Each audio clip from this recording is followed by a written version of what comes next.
नेहा सजी सबरी अपनी भाभी के कमरे में बैठी हुई थी। आज पापा जी ने सख्ती से कह दिया था कि नेहा आज ऐसे रंग की साड़ी पहने जिसमें उसका रंग निखरा सा लगे, क्योंकि पिछली बार जब लड़के वाले आए थे तब उसको सलवार सूट में ही दिखा दिया था, जिसमें लड़के ने साफ मना कर दिया था कि नेहा मोटी लग रही है। नेहा आ गए। भाभी चहकते हुए कमरे में आई। सुनकर नेहा के दिल की धड़कन और चेहरे की उदासी बढ़ गई, क्योंकि यह तीसरी दफा है उसको इस तरह से सजाकर लड़के बालों के सामने ले जाने की।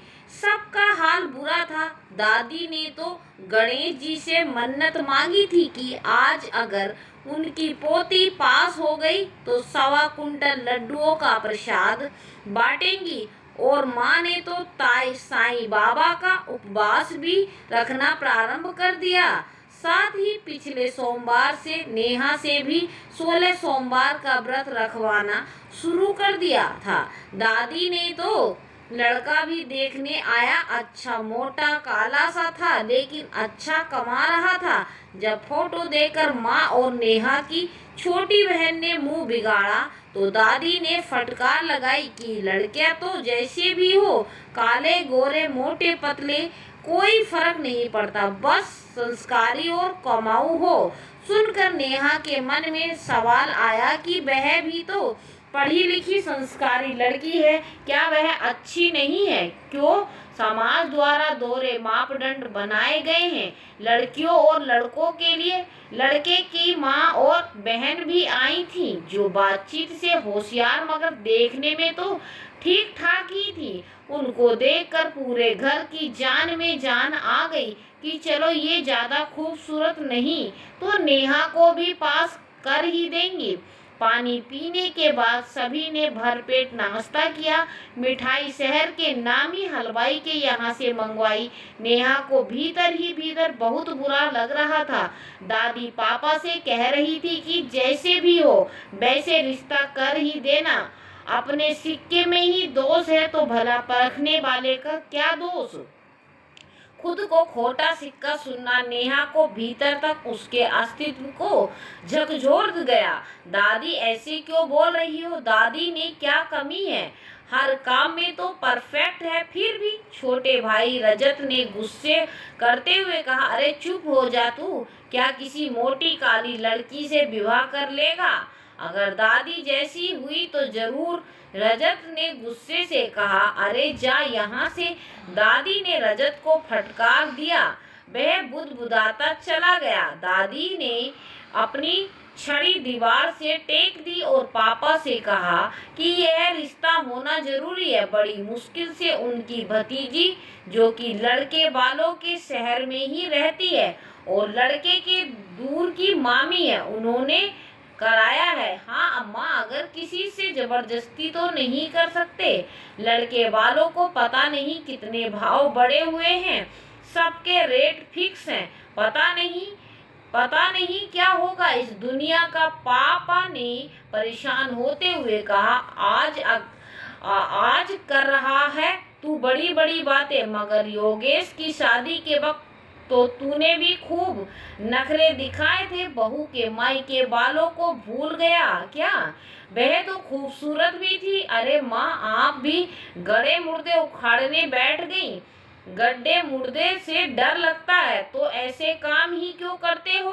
गायत्री देवी ने गुस्से से कहा, गायत्री यार तुम भी, मैं तो बड़ा परेशान हूँ। हाँ, सबको अपनी परेशानी ही बड़ी लगती है। लड़की का बाप बनते ही लाचारी और लड़के का नंबरदारी वह समाज। दादी अब ज्यादा आक्रामक हो चली थी।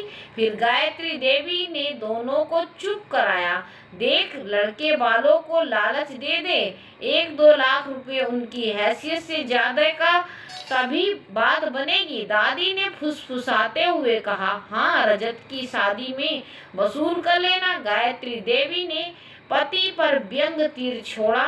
सुनकर उनकी त्योरियां चढ़ गईं। पापा, वो लोग नेहा को बुला रहे हैं। योगेश ने भीतर आकर कहा, अगर इस बारे में नेहा को फेल कर दिया तो बड़ी जग हंसाई होगी। दादी ने चिंता जाहिर की। नेहा की दुखी दोगुनी हो गई थी।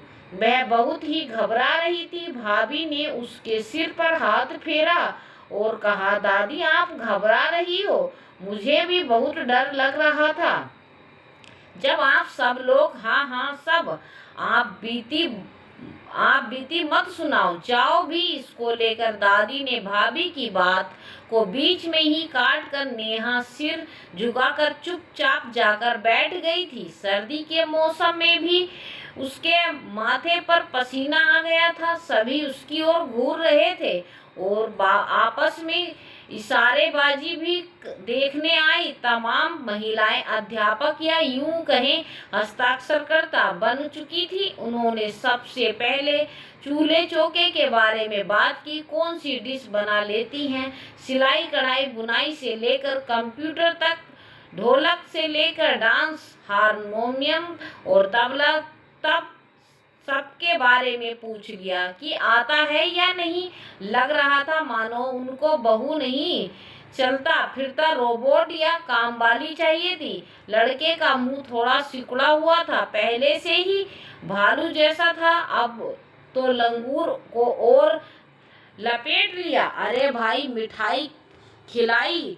आनंद जी ने नेहा पसंद है। दादी की भतीजी ने हंसकर सबकी ओर देखते हुए कहा, देखिए इन्होंने कहा है ताकि आप बहुत अच्छे इंसान हैं, इसीलिए रिश्ता तो कर रहे हैं हम, मगर जो तय हुआ है उसमें थोड़ी बढ़ोतरी कर दी जाएगी। वो क्या है ना, हमारे बेटे को बहुत अच्छे अच्छे रिश्ते आ रहे हैं। अरे भाई बैंक में बाबू है। बाबू, लड़के के पिता ने बेशर्मी से कहा, हाँ हाँ आपको शिकायत का मौका नहीं मिलेगा। पापा ने खुश होते हुए कहा, आखिरकार नेहा की शादी हो ही गई। पापा ने पानी की तरह पैसा बहाया। कुछ लोग कह रहे थे कि लड़की ज्यादा खूबसूरत नहीं है, इसीलिए इतना दिखावा किया जा रहा है। भाभी बाहर आ जाइए, आपको कोई देखने आया है। भैया के दोस्त विमल और उनकी पत्नी रंजना, छोटी ननंद पाखी ने भीतर आकर कहा तो नेहा ने तंद्रा भंग हुई। वह एकदम उठी और उठकर साड़ी ठीक करने लगी। तब, भाभी जी जरा अच्छे से मेकअप कर लेना, रंजना भाभी बहुत खूबसूरत है। पाखी ने थोड़ा नाक सिकोड़ते हुए कहा। सुनकर नेहा को अजीब सा लगा। पूरा घर दहेज के सामान से भरा हुआ था। देखकर नेहा को बुरा भी लगा कि उसके पापा ने अपनी मेहनत से कमाई जमा पूंजी से इन लोगों का घर भर दिया और यह का माहौल बहुत ही भारी है। ऐसा लग रहा था कि कोई खुश नहीं है। अभी पिछले महीने ही तो बैंक का एग्जाम दिया है, उसने अभी रिजल्ट आना बाकी है। सोच रही थी कि पता नहीं आगे क्या होगा। खैर, वह तैयार होकर ड्राइंग रूम में आ गई। उसकी सास ने पहले से ही सफाई देना शुरू कर दिया। भाई हमारी बहू तो सांभली है। पाखी तो कहती थी कि रंजना भाभी जैसी भाभी लाना, मगर कहीं बात जमी नहीं, इन्हीं को आना था यहाँ। सास ने नेहा की तरफ इशारा करते हुए कहा, अरे सुचित्रा तू। रंजना ने आश्चर्य से नेहा का हाथ पकड़ते हुए कहा। नेहा भी खुश होकर उससे लिपट गई। सभी आश्चर्य में पड़ गए। तुम जानती हो इनको? विमल ने पत्नी से आश्चर्य से पूछा। हाँ भाई, एमकॉम मैंने और सुचित्रा ने एक ही कॉलेज से तो किया है। मगर क्या? सब एक साथ बोले। यह टॉपर और मैं पासिंग मार्क्स लाने वाली ही रही। और देखो, इतना अच्छा नाम बदल कर सुचित्रा क्यों रख लिया? रंजना ने ठहाका लगाते हुए कहा। नेहा मुस्कुरा कर दी। यह ससुराल वालों की मर्जी थी कि सुचित्रा ओल्ड फैशन नेम है, इसीलिए कई बार तो नेहा को अब कोई आवाज देता है तो वह भूल जाती है जवाब देना। तभी घर पर लगा लैंडलाइन फोन घनघना उठा। हाँ भाभी, आपका फोन है। पाखी ने नेहा को बुलाया। हाँ भैया नमस्ते। क्या सच में? बहुत खुश हूँ भैया, नेहा चिल्ला पड़ी। वह भूल गई कि वह ससुराल में आई है। सब चौंक गए। क्या हुआ, कोई सलीका नहीं है क्या ससुराल में रहने का? उनकी बात सुनकर रंजना भी शक पका गई। वो मम्मी जी, मेरा बैंक में नंबर आ गया है, भैया कह रहे थे। अच्छी बात है, इसमें इतना कूदने की क्या आवश्यकता है, यही ज्वाइनिंग करवा लेना, सुबह को काम निपटा कर चली जाया करना। सास ने फिर मुंह बिगाड़ा। जी जी, मुबारक हो नेहा ही। सुचित्रा, आखिर तुमको तुम्हारी मंजिल मिल ही गई, रंजना ने नेहा को गले से लगाते हुए कहा।